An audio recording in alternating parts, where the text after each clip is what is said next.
Terima kasih, puji Tuhan, dalam nama Tuhan Yesus Kristus.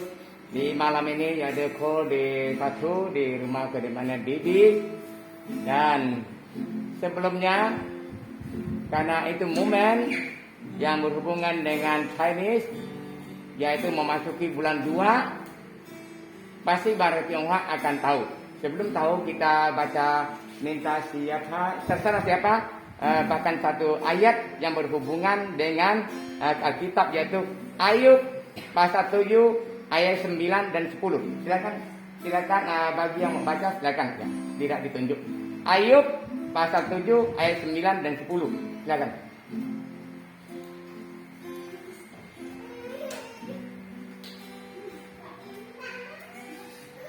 Ayub pasal 7 ayat 9 dan 10. Ayat 7 ayat 9. Sebagaimana awalnya dan layak hilang, demikian juga orang yang turun ke dalam dunia, orang mati tidak akan muncul kembali. Ayat 10. Ia tidak lagi kembali ke rumahnya dan tidak dikenal lagi oleh tempat tinggalnya. Ya, dari ayat tersebut mungkin ada saudara yang tahu arti dari sini di dalam kaitan dengan tradisi budaya dari Chinese. Sebelum saya kasih judul tersebut, mungkin ada yang tahu. Saya persilakan yang merasa dari marga Tionghoa sebenarnya dapat satu poin apa yang saya mau sharekan. Silakan. Kalau yang dari Tionghoa kemungkinan akan tahu, terutama sepertinya Lina, saya yakin punya firasat tahu. Memasukin bulan 12 pasti di tradisi Chinese ada. Dan pasti ada.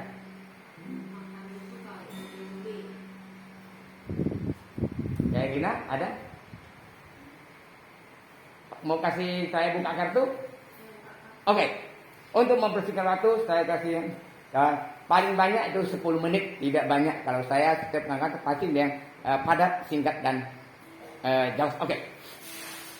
Ayat tersebut mengatakan dikaitkan dengan kekristenan dalam Ayub 7, 9, dan 10. 10 sudah jelas mengatakan bahwa arti Cengmeng di dalam bahasa Hokkien dan bahasa Mandarin artinya Qingming. Qing artinya bersih, Ming artinya terang. Kalau bahasa Ke Singkawang itu namanya Xiangmiang.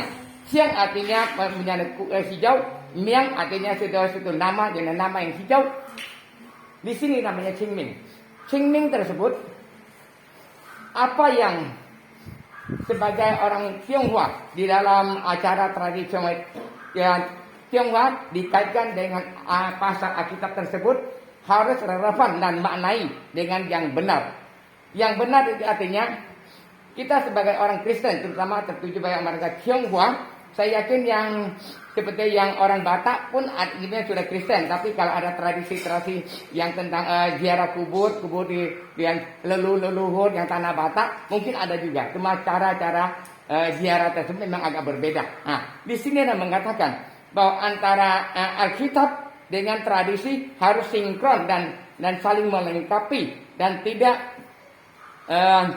menghapus tradisi tersebut. Namun kita harus seleksi mana yang tradisi yang tidak berkenan di Alkitab. Ya, jadi kita tidak umat Kristen, ya, tidak usah kita ngikuti. Kita ambil yang makna yang sesuai dengan Alkitab. Ya, seperti satu sebagai orang Kristen, Bapak Pendeta yang Esta Suro dia mengatakan, apakah orang Chinese boleh pegang hiu? Jawabannya tidak. Apalagi untuk menyembah atau memang hiu untuk sujud. Tapi kalau untuk bersih-bersih kuburan, sama seperti yang marga Batak begitu ya, bersih kuburan boleh, ya, bersih kuburan, ya, bukan mendoakan ya, untuk bersih-bersih ya. Nah, itu sudah jelas. Ini bukan tradisi, itu memang bukan artinya membayangkan, tapi memberikan penghormatan. Penghormatan bukan pada orangnya, cuma kita membersihkan rumput-rumput yang panjang. Nah, itu umum, seluruh dunia itu mengakui itu boleh. Dan tersebut mengatakan bahwa antara orang yang hidup dengan orang yang mati itu nggak ada hubungan sama lagi dalam Alkitab. Harus benar. Namun kenapa banyak orang Tionghoa sekarang Tionghoa ya yang masih memang kita tradisi, kalau gitu nanti saya punya kakek nenek sebagainya, siapa yang sembahyangkan? Seperti yang pergumulan saya mengatakan Bapak saya sampai sekarang dia masih Konghucu. Kenapa? Kalau kita mengajar sekeluarga saya rata-rata memang sudah Kristen, terbaik adik-adik saya. Nah, cuma yang dua sudah Muslim kerja di Jakarta. Dikatakan adik kerja di Jakarta betul. Yang adik-adik saya memang sudah Kristen. Mama saya sudah Kristen. Bapak saya apa? Kenapa? Karena setiap tahun bapak saya mau sembahyangkan kakek nenek leluhur saya gitu. Sedangkan saudara-saudara bapak saya sudah banyak yang sudah meninggal. Jadi setiap tahun siapa yang sembahyangkan? Nah, saya yakin dan percaya pasti itu alasan yang terkuat sehingga mempunyai bapak saya masih mempertahankan Konghucunya gitu. Saya yakin dan percaya. Saya hanya bisa berkata dan bisa mendoakan sebenarnya itu Tuhan yang punya bekerja. Ya mau 1000 kata 1000 itunya tetap tidak akan masuk karena alasan beliau bapak saya pasti lebih kuat gitu. Jadi Tuhan yang bekerja itu saja. Nah, dari Qingming tersebut sebagai tanggal 21 Maret sampai 5 April itu merupakan masa permulaan dan berakhirnya. Nah, itu kalau internasionalnya gitu ya. Oke, sebentar lagi kami menutup ini yakin dan percaya. Dari arti dari tersebut minta kawan sebagai marga Tionghoa atau juga marga yang Batak mungkin bisa mengkaitkan antara tradisi adat tradisi untuk ziarah kubur dari pihak marga Batak atau Tionghoa ke dalam sinkron dengan Alkitab. Oke, sekian dan terima kasih. Tolong subscribe, like dan YouTube di channel ini dengan Vina Ceria@gmail.com and dengan Facebook wongserping93@gmail.com.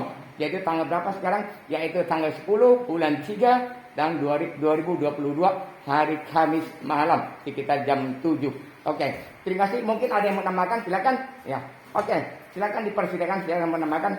Oke, thank you. Silakan. Karena saya bilang tidak lebih dari 10 menit. Ada lagi? Tambahkan. Silakan. Tentang sembahyang kuburan ya. Ya, betul. Sengkeng dia. Sebagai kita ini kan orang keturunan kamu, kayaknya sekarang kalau untuk menghargai ya kita sih boleh-boleh saja ya. Jadi biar tidak jadi batu sandungan. Nah, kita daripada nanti orang bilang kita sila apalah inilah ya sebagai dia tidak jadi batu sandungan ya kita boleh pergi apa? Ya. Organisasi ya boleh kita ikut keluarga kita pergi bersama-sama tapi kita nggak pergi sembahyang yang pahit-pahitnya ya boleh kita menghargai saudara-saudara kita yang masih Konghucu untuk agama kita ya. Itu saja yang bisa saya kasih masukan. Ya. Terima kasih atas para masukan yang begitu baik dan mungkin sebagai ini spesial untuk marga Tionghoa ya. Nanti ada kesempatan buat yang warga yang Batak, saya yakin pun ada punya suatu pendapat mengenai tradisi itu ziarah kubur di marga Batak disinkron dengan Alkitab. Ada lagi? Ada warga Tionghoa mewakilkan?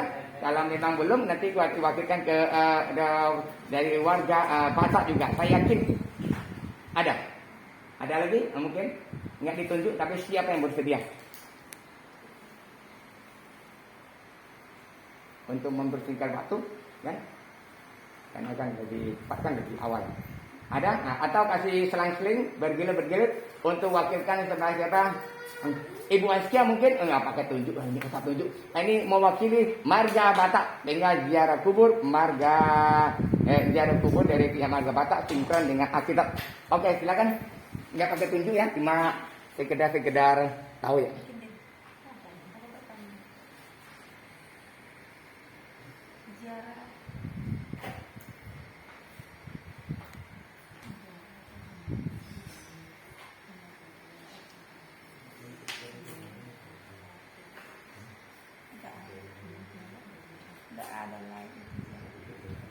Si Raja Batak, apakah kita boleh? Kalau ziarah itu ya kok, dia memang seperti Chinese juga. Kalau mau ziarah sama juga, tapi bukan dijadikan jadi penyembahan enggak.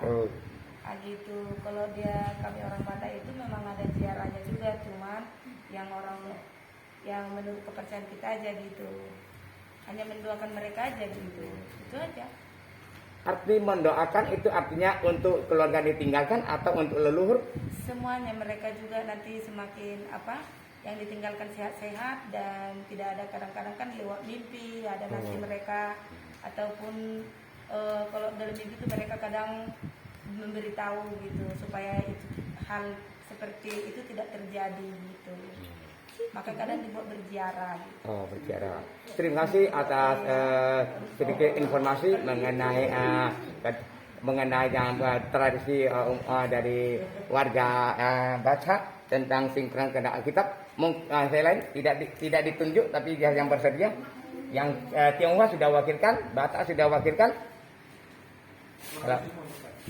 Ada yang mau? Ada lagi sebelum kita menutup, oke? Oke. Istri kan warga Batak itu. Warga Batak. Mau Saya mau menambahkan bahwa kalau keturunan Chinese itu dia memang setiap tahunnya ada bulan yang ditentukan untuk berziarah ke kuburan. Kita sebagai orang percaya kita boleh ikut berziarah, tapi kita tidak sama seperti orang yang belum mengenal Tuhan Yesus. Kita boleh berziarah ke situ mungkin untuk membersihkan cabut rumput, tapi untuk menyembah yang sudah dipanggil Tuhan, menyembah kuburan gitu, kita sudah dilarang karena antara hubungan kita dengan orang mati sudah nggak ada lagi. Jadi nggak ada gunanya sebenarnya kalau kita menyembah. Apalagi harus kasih dia kayak orang Cina ini ada makanannya dipersembahkan, terus dibakar dengan kertas-kertas itu katanya itu duitnya. Pernah waktu paman saya meninggal, Yos bilang ini kertas apa? Saya bilang ini kepercayaan mereka, bilang ini kertas duitnya. Kok duit katanya? Mati kan cuma ada dua tempat, surga dan neraka. Ke neraka nggak bisa belanja, ke surga juga ngapain belanja? Semuanya ada gitu. Nah itu kan kepercayaan mereka. Tapi memang kita tidak bisa melarang untuk mereka menyembah karena itu kan tradisi. Jadi karena kita orang percaya, kita yang sudah mengerti, jadi kita nggak bisa kasih instan untuk keluarga kita yang masih menyembah. Cuma ya kita berdoa saja, semoga Tuhan jamah, Tuhan membuka hati mereka, pikiran mereka untuk mereka boleh melihat bahwa apa yang mereka lakukan itu hanyalah sia-sia. Jadi itulah fungsi kita sebagai anak-anak terang, jangan sampai kita terbawa. Kita boleh berada di tengah-tengah orang yang nggak percaya, tapi jangan sampai kita terbawa kepercayaan mereka gitu.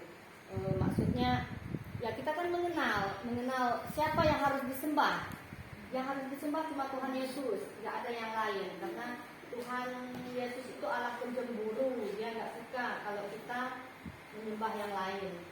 Itu aja yang bisa saya tambahkan. Tuhan Yesus memberkati. Amin. Ada lagi yang bersedia? Silakan. Tidak ditunjuk persediaan. Kalau saya mau bertanya aja sih, pas bapaknya juga pas bapak nggak ada, pas saya firman Tuhan pas ini gitu ya, centeng ya. Dimana saya ini kan suka nonton Sarah Wijayanto tentang BNS itu, dimana si Sarah ini bisa melihat sudah meninggal, dan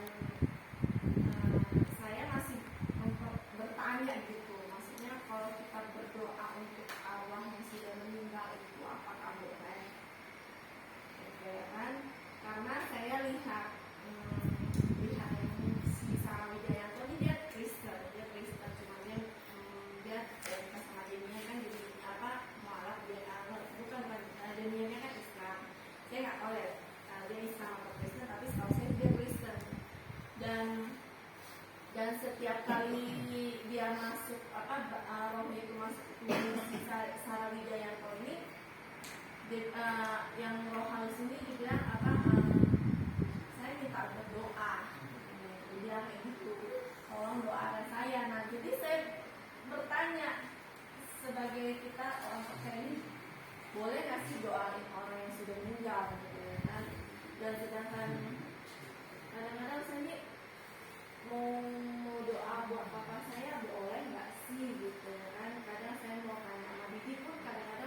gitu ya kan, karena sudah sibuknya gimana. Nah sekarang saya mau tanya, boleh nggak sih gitu ya kan, yang sudah meninggal kita doakan, karena saya lihat tuh dia sudah si ini kan pas dia meninggal itu pas kita doain, pas mereka itu doakan itu bukan di tempat di situ lagi gitu. Jadi di mana rohnya itu dulunya masih ada simpan benci sama orang itu, dendam, dengki. Akhirnya si Sarah Wijaya ini bilang nggak boleh benci lagi katanya. Kita doain dan rohnya itu udah nggak di tempat situ lagi dan dia pindah menuju titik terang gitu. Kadang saya bilang ini sebenarnya ada nggak sih gitu ya kan, dan kadang saya juga mikir saya mau berdoa untuk papa saya gitu ya kan, tapi gimana menyampaikannya dan apakah itu meleset dari Alkitab gitu ya kan. Kadang lupa gitu kalau ada dalam ayat itu. Kalau bisa teman-teman yang bisa bantu menjelaskan, Saya satu mengatakan, yaitu Ayub sudah jelas, itulah jawabannya. Antara hitam putih tidak bisa bergerak, antara orang hidup, orang mati tidak bisa berpisah. Yang kita berdoakan bukan arwah yang sudah meninggal, ya, namun kita hanya penghiburan buat yang keluarga yang ditinggalkannya. Itu sudah jelas di Ayub situ, itu jawabannya. Terima kasih. Saya mau jawab pertanyaan dari Lina ya. Antara orang hidup dengan orang mati itu sudah beda ya, sudah nggak ada hubungannya lagi. Walaupun itu orang tua kita, walaupun ada seperti yang tadi dilihat itu orang tuanya gitu, itu iblis bisa pakai berbagai cara. Karena Lucifer itu adalah bapak segala dusta. Jadi dia bisa masuk ke dalam mimpi kita untuk mempengaruhi kita.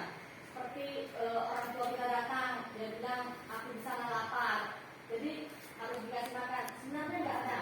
Orang tua kita sudah nggak, itu cuma iblis yang punya kerja supaya kita terpengaruh, supaya kita mau memberi dia makan. Sebenarnya juga orang tua kita lagi yang makan, itu cuma iblis itu akal-akal supaya merusak pikiran. Karena iblis ini dia cara dia bekerja itu, saya nggak bilang iblis ini pintar ya, senang ya kalau saya bilang dia pintar itu kan. Saya bongkar tentang iblis ini itu nggak gampang sebenarnya, karena sebenarnya saya nggak tahu tema dia kok malam ini, tapi orang bilang kalau kita membicarakan keburukan, membongkar kerajaan iblis itu nanti saya akan diserang. Saya yakin itu. Tapi saya percaya bahwa sebelum saya kesini tadi saya sudah minta Tuhan yang lindungi kami semua gitu. Jadi dari segala kuasa-kuasa kejahatan itu, dari kuasa-kuasa si jahat, jauhkan dari kami. Karena iblis itu paling gak suka kalau kita bongkar kejahatan dia, kejelekan dia itu. Jadi jangan kita bilang, oh iblis ini pintar, caranya dia meminta makan, dia masukkan ke mimpi orang inilah, orang mungkin adik kita atau kakak kita, dia bilang bapakmu di sana lapar, bapakmu di sana nggak punya baju. Rata-rata orang Cina itu kalau bulan sembahyang kubur ada diberikan baju, diberikan celana, sepatu, semua, bahkan mobil, pesawat pun diberikan. Sebenarnya saya bilang gitu, coba kamu berpikir secara logika. Bapakmu hidup ada pesawat nggak? Kalau bapakmu punya pesawat, bisa nggak bawa pesawat? Saya bilang. Bapakmu punya mobil nggak? Itu semua akal-akalan iblis masuk ke pikiran manusia, diciptakan seperti itu, terus manusia ini untuk melariskan dagangannya, ya dibilang seperti itu. Jadi ini untuk orang mati ini bisa dibakar ini rumahnya. Sebenarnya kita kalau udah Tuhan panggil, kalau kita orang percaya, kita sudah berada di Firdaus bersama Tuhan. Kerjaan kita di sana cuma memuji menyembah Tuhan. Kalau memang kita jatuh ke dalam dosanya, ke dalam api neraka, dan ada lagi soal makan minum, itu semuanya ada, itu akal-akal iblis semua itu. Jadi kalau kita sudah percaya Tuhan Yesus, jangan kita terpengaruh. Dulu saya pernah begini, adik saya setiap kali mau acara orang Cina ini banyak acaranya. Ada bulan sembahyang kubur, nanti ada bulan hantunya, terus ya pokoknya banyak lah kalau orang-orang Cina ini. Jadi dia bilang gini, kamu nggak beli ini, kamu nggak beli apalah, beli ayam, beli apalah untuk sembahyang bapak katanya. Bapak udah mati nggak apa lagi saya bilang. Yang kalau memang mau beli tadi waktu masih hidup, sekarang kasih makan yang masih hidup aja, yang udah mati udah lah nggak usah. Kamu anak nggak berbakti, anak durhaka. Saya bilang gini, mau berbakti selagi hidup, kalau sudah mati nggak ada hubungan kita sama dia. Saya bilang selagi hidup, kalau kita mau berbakti selagi hidup, coba aja dia udah sakit parah kita kasih makan pun dia nggak selera. Saya bilang jadi waktu masih sehat itu ajak makan, saya bilang gitu. Makanya waktu kami masih sehat kamu ajak aja ke makan. Jangan udah nggak bisa makan baru diajak makan. Jadi nggak usah terpengaruh itu, Lin, itu cuma karena nggak semua orang Kristen itu benar hidupnya. Jadi jangan kita melihat oh dia orang Kristen hidupnya, ya kita mengerti dia orang Kristen. Jadi kita jangan melihat dari luarnya saja. Banyak orang Kristen yang hidupnya nggak benar.